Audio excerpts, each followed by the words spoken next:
¿Alguna vez se han preguntado cómo es posible que una red con un montón de cables y caminos de respaldo no se convierta en un caos total? La respuesta, créanme, se resume en 3 letras: STP. Hoy vamos a desglosar este protocolo que es absolutamente fundamental y una pieza clave para cualquiera que esté preparándose para el examen CNP EMCOR. Miren, nuestro recorrido de hoy es súper lógico. Primero, vamos a entender el problemón catastrófico que el Spanning Tree viene a resolver. Luego, nos metemos de lleno en la solución, cómo funciona su algoritmo, cómo reacciona cuando algo falla y claro, lo veremos en un ejemplo práctico. Para el final, les dejo unas claves para dominar este tema en el examen CCNP. Muy bien, vamos al grano.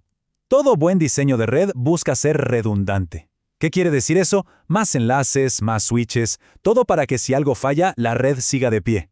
Pero, y aquí viene el detalle, esta redundancia introduce un peligro silencioso y mortal en la capa 2. Y esta es la pregunta del millón. ¿Cómo es posible que algo que está diseñado para ayudar, como tener un enlace de respaldo, pueda literalmente tirar abajo toda la red? La respuesta está en una debilidad clave de la capa 2, algo que los paquetes IP, por ejemplo, no tienen. A ver, pensemos en esto. Los paquetes IP de capa 3 tienen algo llamado Time to Life, o TTL. Es como una fecha de vencimiento. Después de pasar por una cierta cantidad de routers, el paquete muere. Pero las tramas Ethernet no tienen eso, son inmortales. Esto significa que si una trama entra en un bucle, va a girar y girar por la red para siempre, o bueno, hasta que la red entera colapse. Y las consecuencias son de terror. Primero, las famosas tormentas de broadcast. Una sola trama de broadcast se empieza a replicar y reenviar sin parar por todos los switches en el bucle. Es como un tsunami de datos que consume todo el ancho de banda y paraliza la red. Luego, un mismo equipo puede recibir la misma trama una y otra vez, causando una confusión tremenda. Y para rematar, la inestabilidad de las tablas MAC. Los switches se vuelven locos actualizando sus tablas al ver la misma dirección MAC llegar por puertos distintos, llevando su procesador al límite hasta que simplemente se rinden. Frente a este panorama tan oscuro, aparece una solución genial. El protocolo Spanning Tree, o STP, se creó justamente para evitar estos bucles de capa 2 y permitirnos tener redundancia de forma segura. Ojo, la palabra clave aquí es lógicamente. Los cables no se desconectan, siguen ahí, enchufados, listos para entrar en acción. STP simplemente los pone en un estado de espera. Básicamente dibuja un mapa de la red sin bucles, una topología de árbol sobre la infraestructura física que sí los tiene. Esta frase lo resume perfecto. STP no elimina la redundancia, la administra. Es como tener un desvío en una autopista, pero con la barrera baja. El camino alternativo existe, está listo, pero solo se va a abrir al tráfico si la ruta principal se cae. Ahora sí, vamos a la magia detrás de todo esto. ¿Cómo decide STP qué puertos bloquear y cuáles dejar activos? No es al azar.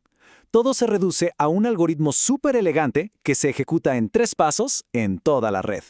El proceso es súper ordenado. Primero, todos los switches de la red eligen a un líder o un jefe, que llaman el root bridge. Después, cada uno de los otros switches calcula cuál es su mejor y único camino para llegar a ese líder. El puerto que usan para ese camino se llama root port. Y finalmente, en cada enlace que conecta 2 switches, se decide qué puerto va a estar a cargo de enviar tráfico a ese segmento. Ese es el designated port. Cualquier puerto que no sea ni root ni designated se bloquea. Así de simple. Eligen un jefe, cada uno encuentra su mejor camino hacia él y luego deciden quién manda en los enlaces que quedan. Súper efectivo. ¿Y cómo se elige al líder? Con algo llamado el Bridge ID, o BID. Es una competencia muy simple. El que tenga el número más bajo, gana. Por defecto, la prioridad es la misma para todos, 32.768. Así que, en una red recién configurada, la elección casi siempre se reduce a una cosa. El switch que tenga la dirección MAC numéricamente más baja se convierte en el root bridge. Entonces, para recapitular los roles, cada switch que no es el jefe tiene un único root port, que es su autopista personal hacia el líder. En cada segmento de red hay un único designated port, que es el que manda y reenvía el tráfico. Y recuerden esta regla de oro. En el root bridge, todos sus puertos son designated ports. Él no necesita un camino a la raíz. Él es la raíz. Cualquier otro puerto que sobre se convierte en un blocked port, el guardián que se queda escuchando los mensajes de STP, que se llaman BPDUs, pero no reenvía datos para evitar el bucle. Un punto súper importante del STP clásico, el original, es que es lento. Un puerto no pasa de estar bloqueado a estar activo al instante. Tiene que pasar por el estado de escucha, que dura 15 segundos, y luego por el de aprendizaje, otros 15 segundos. Esto significa que la red puede estar a ciegas en ese enlace por 30 segundos o más. Hoy en día eso es una eternidad, y es justo por eso que esta versión ya es una pieza de museo y se crearon protocolos mucho más rápidos.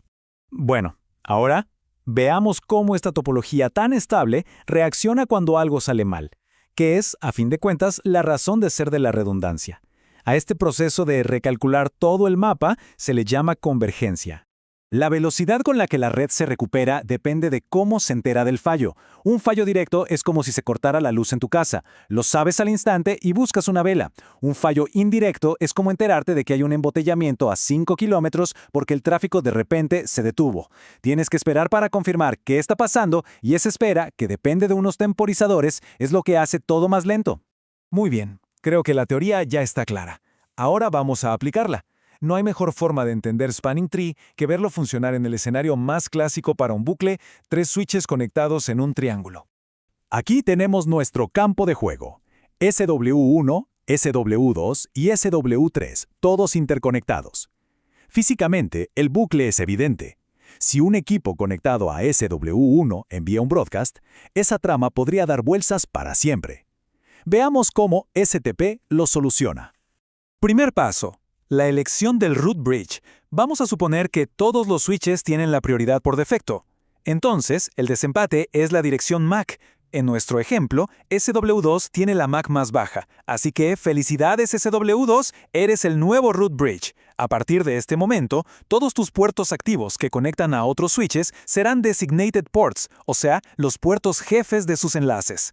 Ahora es el turno de los otros dos, SW1 y SW3. Cada uno tiene que encontrar su mejor camino hacia el root bridge. Suponiendo que todos los enlaces tienen el mismo costo, pues el camino más corto y directo es el que los conecta a SW2. Por lo tanto, SW1 elige su puerto G1 diagonal 0 diagonal 1 como su root port, y SW3 hace exactamente lo mismo con su puerto G1 diagonal 0 diagonal 1. Ya tenemos los caminos principales definidos. Y llegamos al momento decisivo. El enlace que queda entre SW1 y SW3. Aquí hay que desempatar. La regla es, el switch con el bridge ID más bajo se convierte en el jefe de este enlace.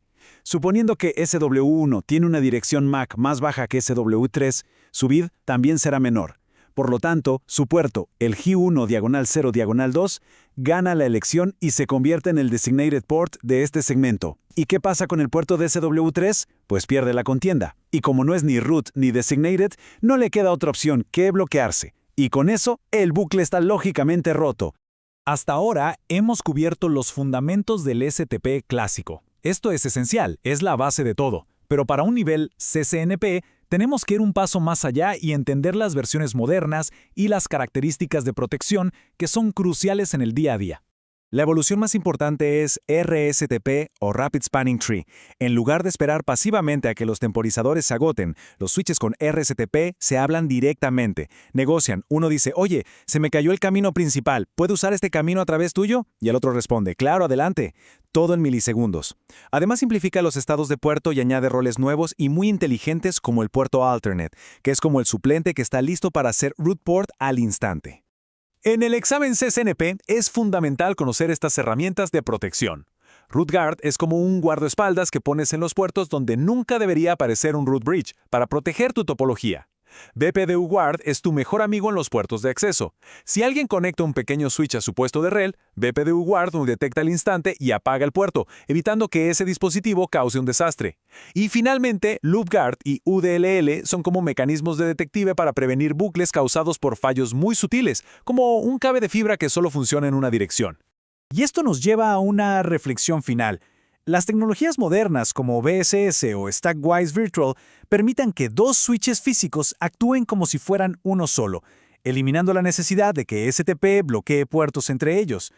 En estos diseños, STP deja de ser el gestor activo de la topología para convertirse en una especie de red de seguridad, un guardián silencioso que solo actúa si algo se conecta mal. Es una pregunta interesante, ¿no? Nos hace pensar en cómo un protocolo tan fundamental se adapta a la evolución imparable de las redes.